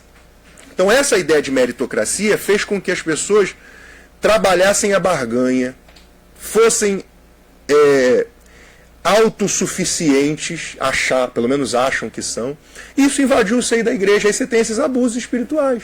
Porque o cara vai lá e faz você entregar tudo e você não recebe. Aí ele usa a estatística. Pega a gente que recebeu alguma coisa, faz a propaganda com aquilo ali. Parece até propaganda de influencer, né? Nada contra os influencers. Ou marketing religioso. Né? Você pega, faz a propaganda que quantas pessoas lucraram com a minha rede. Lucraram com o meu método. É mais ou menos isso. É o mesmo ambiente. Só que da religião, né? Só que quem dá conta é Deus. Se não acontecer, essa teologia diz, sabe o quê? Diz o seguinte, se não acontecer, ela diz assim, você está em pecado. Não aconteceu porque você errou. Eu nunca sou culpado. Você não teve fé suficiente. É isso que acontece. Então o cara vai lá e diz assim, além de entregar, perder tudo, não ganhar nada, ele ainda sai dizendo assim, a culpa é minha. Olha o colapso que a pessoa, né, acaba criando na mente dela. A culpa é minha. A culpa é minha. É a mesma coisa que emagrecer, né? Chegando no final do ano, todo mundo quer pôr o shape e tal, e vão emagrecer, e vamos lá. Se a gente segue os caras, eu estava falando com a minha esposa, amor, eu ainda não alcancei, a culpa é minha. Sempre tem alguma coisa a mais, porque os caras, os nutricionistas, os caras que trabalham com desenvolvimento esportista, dizem assim, é porque você não fez a dieta certa, é porque você não está fazendo o treino certo, é porque, cara, mas eu sou... Aí os caras vivem para isso. eu sou simplesmente um cara normal, que tem um filho de 1 ano e 9 meses, que eu, quando chego em casa às 5, 6 horas da tarde, da noite, 6 horas da noite, eu quero ficar com ele, eu não durmo, eu e minha esposa, se ele não dormir. Essa agora é a realidade do Bruno, do João, da Maria, e a gente se culpa porque a gente não consegue ser como os caras são. A gente falou dessa questão do marketing financeiro, né? Sim. Que seria uma pirâmide, Sim. no mundo real.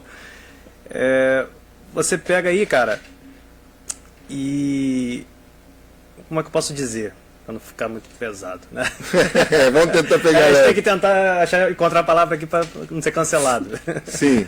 Mas aí você vê essa questão da pregação da prosperidade, que, né, que você tem que dar para você receber tanto, né, oferta de 100, oferta de 1000, é o óleo ungido, aí você a pessoa vai lá e dá carro, e dá casa e tudo mais. Sendo que a fé ela não está atrelada a isso. Né? Você vê igrejas, né, pequenas que ela cuida das ovelhas. Né? Aí você entra em uma determinada igreja e você olha e fala, cara, como é que o pastor está prosperando? Como é que o cara tem uma vida, tem uma casa, tem uma mansão, tem tudo. E tem, tem ovelhas que estão passando necessidade. Então aí você começa a se questionar. Fala assim, pô, mas eu estou dando dinheiro para a igreja, o pastor está crescendo, né, tem gente passando necessidade. Olha, eu vou dizer para você, eu fui pregador itinerante na minha vida por um bom tempo. Deixei de sê-lo, não quer dizer que eu não continue pregando, é porque assim, a itinerância é quando você vive só para daquilo, é quando você vive da pregação integral. Então tinha dias da minha agenda final de semana, sábado, por exemplo, que eu pregava de manhã, de tarde e de noite. Às vezes de manhã, de tarde e de noite e na madrugada, numa vigília. Então eu era itinerante nesse sentido de que eu pregava e vivia literalmente daquilo. E eu fui em muitas igrejas. E ainda vou. Com menos frequência, porque hoje eu não sou o Bruno de ontem. E eu vi muita igreja grande que era avarenta e muita igreja pequena que era generosa. Igrejas dentro da comunidade. Tinha semanas que eu pregava em 4, 5 comunidades diferentes, de comunidades, favelas diferentes, de igrejas diferentes e comunidades diferentes. E às vezes uma igrejinha, cara, lá dentro da comunidade. Isso me chamava a atenção. Simples, pessoas simples, fazendo trabalhos gigantescos para brigar pela vida daquela criança, daquele adolescente com o tráfico.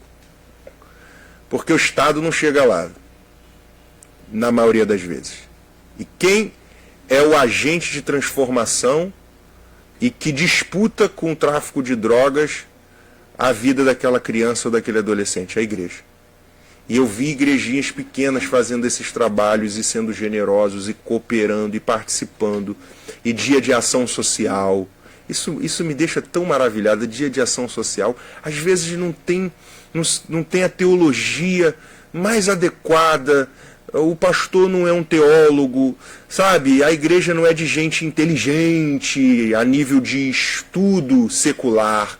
Gente simples de verdade, mas fazendo coisas fantásticas e brigando em desigualdade com o poder do tráfico pela vida de uma criança. Para dizer para aquela criança, não, existe um caminho fora disso aqui. Enquanto o tráfico de drogas dava todo tipo de amparo, dia das crianças, grandes festas, dia não sei o que, grandes festas para proporcionar, porque o Estado não vai lá. Então essas igrejas, na sua simplicidade, atendendo, fazendo, e igrejas às vezes gigantescas, que o que tem a oferecer, o pastor andando de um carro importado, e eu acho que o pastor pode andar de carro importado, mas é só isso. Não passa disso, e você tem irmãozinhos ali passando por situações. Eu já fui abordado em lugares que eu fui pregar, e por irmãos simples se abordando no final do culto, precisando de dinheiro para poder pagar uma conta, pagar uma situação. E aí sabe o que eu fazia? Chamava o pastor da igreja. A pessoa falava assim, o tesoureiro aqui, essa pessoa está passando por necessidade. Vê aqui o que está acontecendo. Eu vou te fazer uma pergunta. Sim. Tá? Não é direcionada a uma pessoa propriamente dita. Sim. É um questionamento que, né, Sim. surge na cabeça das pessoas devido a algumas ações que são tomadas. Sim. Né? Então, eu estou aqui generalizando. Tá. Né? Não entenda como uma pergunta, né, pessoal. Sim. Mas, assim, um pastor, Sim. né, ele que investe um dinheiro alto, por exemplo, na contratação de um show. Uhum. Né? Um show, seja gospel, ou seja secular. Né? Porque, né, ele gasta esse dinheiro para um determinado fim. Sim. A gente sabe que muitas das vezes pode ser um fim político, pode ser, né, um outro fim, aquele totalmente avesso do que, né, do que prega a palavra. Por que ele não pega esse mesmo dinheiro, esse mesmo empenho e investe em ações sociais, em serviço social, que acho que estaria mais próximo, né, do que a gente prega? Eu tenho a resposta para isso. Porque o entretenimento é o melhor caminho de marketing possível para a autopromoção. A ação social, ela é marqueteira, tá? Vamos para o mundo político assim. Ação social é marketing. Não estou dizendo que no mundo político não existam pessoas boas, tá? Não estou dizendo isso. Mas a ação social também serve como marketing. Só que eu aplico isso ao que Paulo disse: pregue o evangelho, quer com boa vontade ou com má vontade, mas pregue. Independente do motivo que você está pregando, porque a pessoa que vai ser assistida pela mensagem do evangelho, você é um problema seu com Deus, mas ela vai ser salva por aquela pregação. Então, vou migrar isso aqui para uma realidade secular. A ação social é um marketing enquanto dura a assistência social. Enquanto ela existe. Enquanto você fornece. O entretenimento é um marketing que perpetua. Então, eu consigo trazer um olhar de promoção muito maior para mim quando eu promovo entretenimento do que quando eu promovo assistência. Porque assistência demanda continuidade. Entretenimento nem sempre. A assistência, o pão vem hoje e falta amanhã. Então eu preciso me comprometer. Entretenimento não. Eu não preciso, pelo menos, não ter o compromisso constante que eu tenho com a assistência. Então, na balança, o custo-benefício acaba sendo maior. E além de o seu custo-benefício ser maior, eu faço ainda a promoção do indevido. Porque, na minha opinião, aí é a opinião particular do Bruno, como cristão, eu acho que deveria existir uma ética para determinados shows. Para contratação de determinados artistas. E o entretenimento deveria ser, quando cabido, a cereja de um bolo. Um determinado fim. Vamos festejar porque a gente conseguiu atender todas as outras demandas, então restou isso aqui. E não o caminho para trazer o olhar dos outros para o meu trabalho, ou para o possível trabalho, ou por nenhum trabalho que eu possa ter feito. Então, dentro do ambiente político, como que a gente trabalha? Eu penso assim: se eu sou pastor e entrei para a política, deixo de sê-lo. Aí é uma opinião minha sobre ética.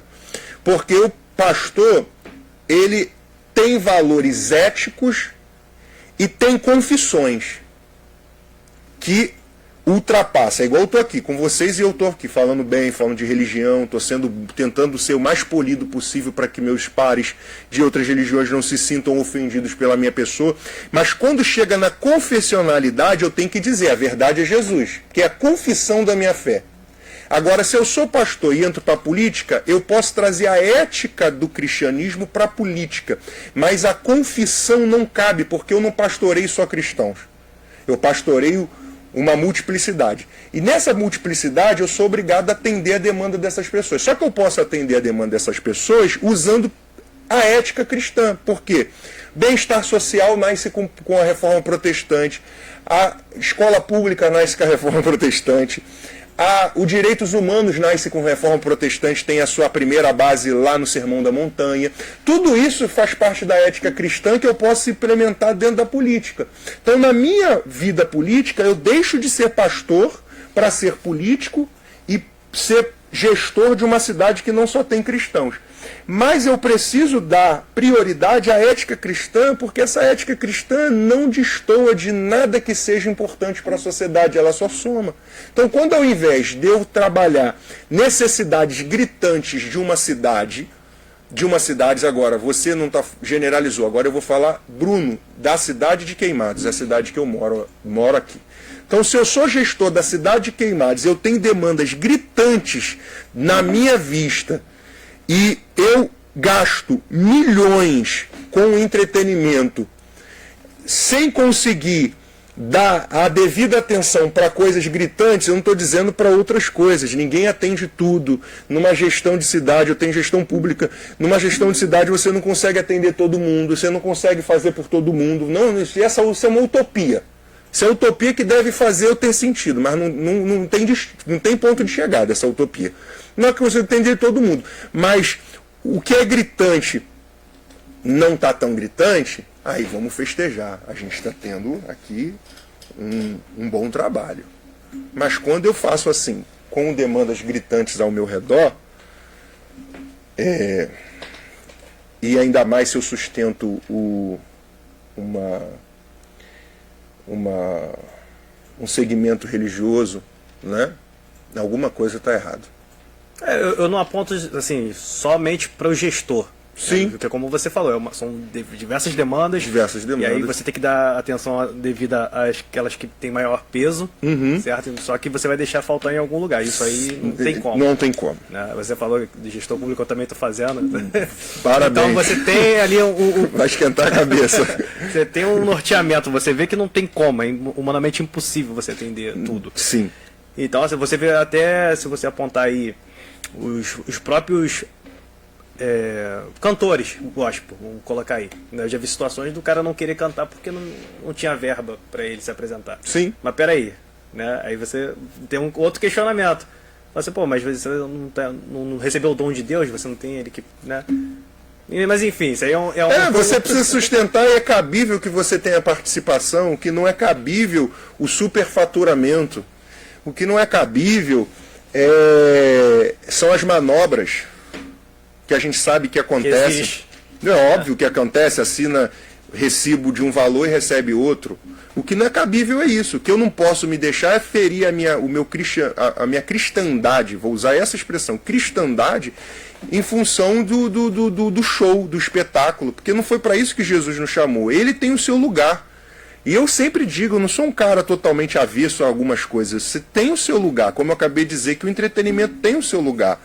Só que o entretenimento é resultado de outras coisas. Não é principal.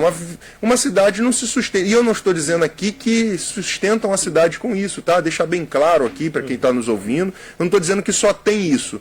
Eu só estou dizendo que é difícil você ter que lidar com algumas questões e ver outras sendo apresentadas. Sabe? Então, porque eu tenho um projeto social, né? Sim. Resgatando Sonhos. E lá, a gente fazia o trabalho lá na Associação de Moradores do Fanchen. Sim. Tinha uma galera com a gente lá que fomentava. Sim. Que tinham outras áreas também de atuação, e então era uma coisa muito bacana. Só que a partir do momento que a gente tentou regularizar, para poder realmente dar um passo a mais e construir importante. Que é importante, eu vi a dificuldade que é. Sim. Entendeu? Você chega na assistência social, tem lei de incentivo? Tem lei de incentivo pro projeto social, para a fundação e tudo mais? E aí você fica se questionando, fala, cara, é um serviço tão essencial, você propor oportunidade, né? Lá tinha aula de jiu-jitsu, aula de kickbox, aula de elétrica, reforço escolar, enfim, uma infinidade de atividades. Então, para manter aquilo ali, você precisa de recurso, né? Aí quando você vai atrás do recurso, você encontra dificuldade, mas por que para ter um entretenimento não tem dificuldade? Investe-se tanto, e para coisa que é essencial, não estou falando de política, estou falando de ação social mesmo. De mesmo. ação social. Porque uma coisa que tem uma finalidade tão burocrático. É tão burocrático. Não se tem ali um ensinamento, o caminho é esse.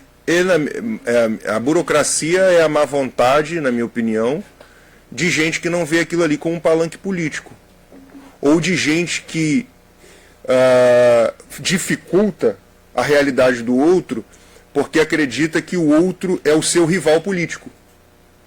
Ou gente que dificulta para que não nasça um novo político. Entendeu?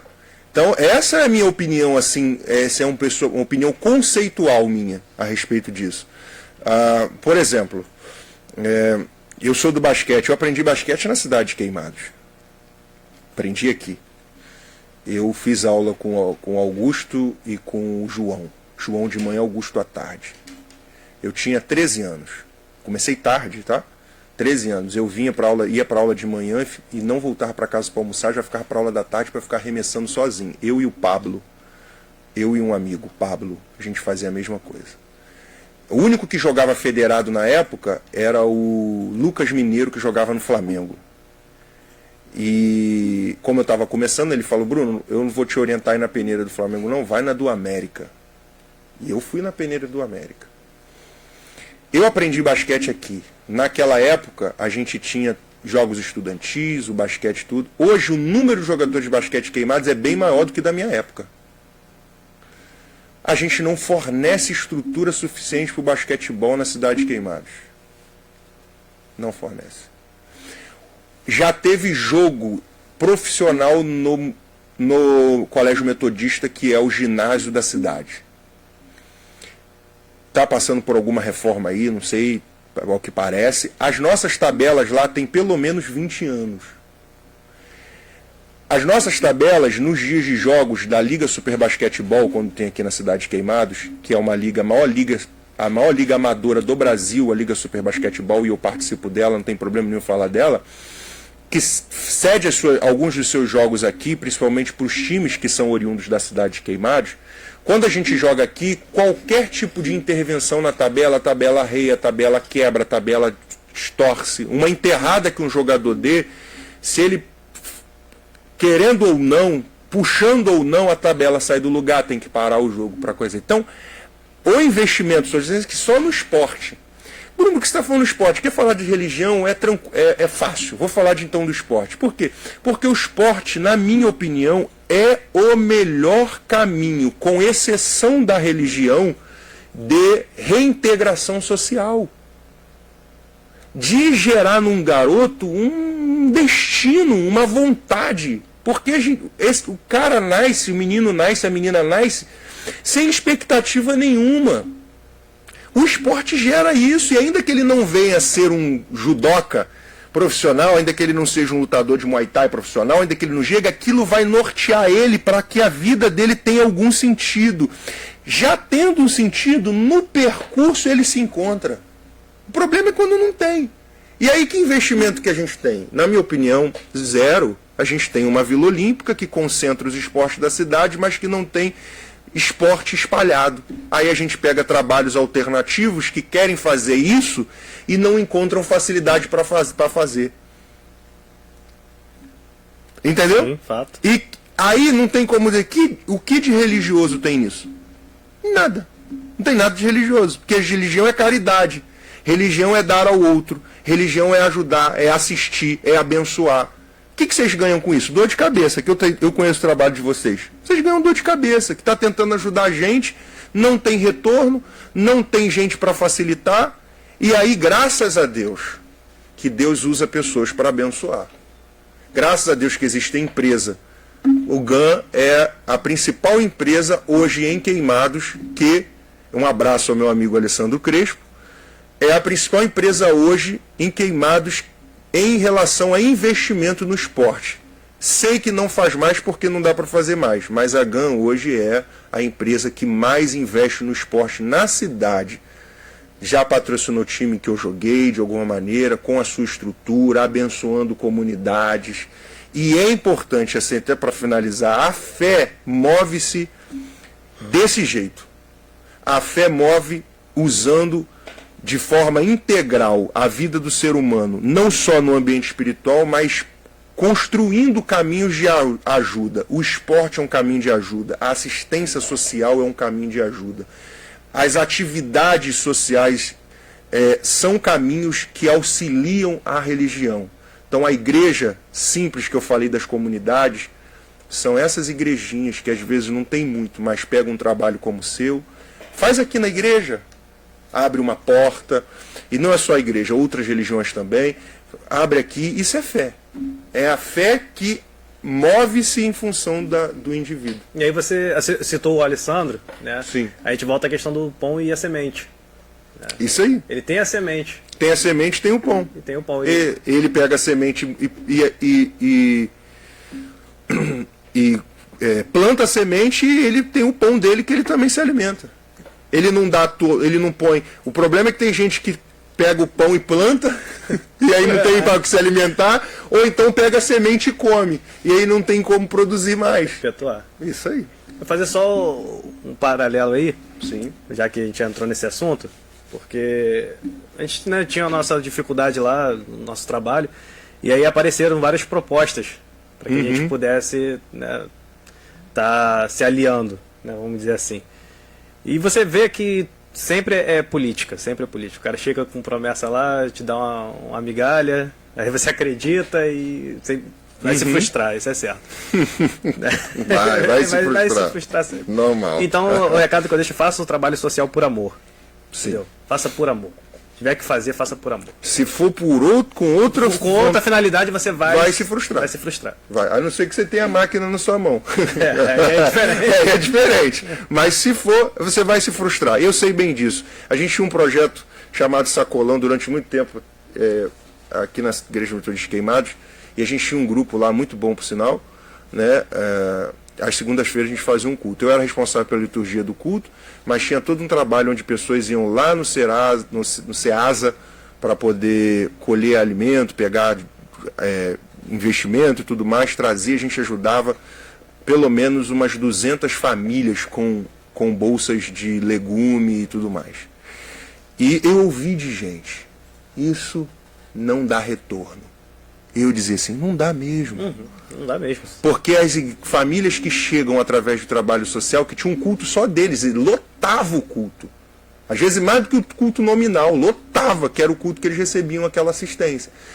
Algumas famílias, 5, 6 famílias, integravam a igreja. E a gente conseguia ver essas pessoas mudando de vida. Mas a maioria das pessoas que integravam a igreja era gente que precisava ainda mais da igreja. Então, para você ver que essa mente meritocrática não tem só a ver com a questão política, tem a ver com a questão religiosa. Não dá retorno, não dá dízimo, não dá oferta. Eu ouvia de gente, eu falava para essas pessoas assim, realmente, essa gente não é para dar retorno, é para a gente aprender e não perder o sentido da nossa atividade religiosa, não só no que tange a fé que me aponta para o futuro de salvação, mas a fé que me movimenta também em função do meu próximo enquanto eu estou aqui. Perfeito. Bruno, É isso. Já precisar encerrar, porque o tempo já está Amém. estourando. Tá? Queria te agradecer aqui, de antemão, pela sua Obrigado. presença, pela sua disponibilidade, de estar compartilhando o seu conhecimento, Obrigado. de estar transferindo esse conhecimento para outras pessoas. Né? Amém. E espero que você esteja aqui novamente algum dia para a gente dar continuidade. Né? Vamos embora. O tempo é curto e é muito assunto para abordar. Muito assunto. Tá? Pessoal que quiser conhecer um pouco mais de você, como é que faz para te encontrar aí? Eu estou lá no Instagram, mais ativo que qualquer outra rede social. O meu arroba lá é Bruno Alves P __, né? Facilmente você me encontra também no Instagram do Zona Mista, do GAN Zona Mista, né? Não tem dificuldade nenhuma. Se você quiser, você acompanha a gente por lá, a gente está sempre trabalhando alguma coisa, falando alguma coisa, cooperando de alguma forma, tentando, né, pelo menos cooperar de alguma forma, com alguma mensagem, com alguma informação. Vai acompanhar um pouquinho também da nossa rotina de vida, minha e da minha esposa, do nosso bebê. E é isso. É isso então. Muito obrigado pela presença de todos. Lembrando que sábado que vem Obrigado. estaremos aqui novamente. Um bom final de semana. Fiquem com Tamo Deus. junto. Obrigado, gente.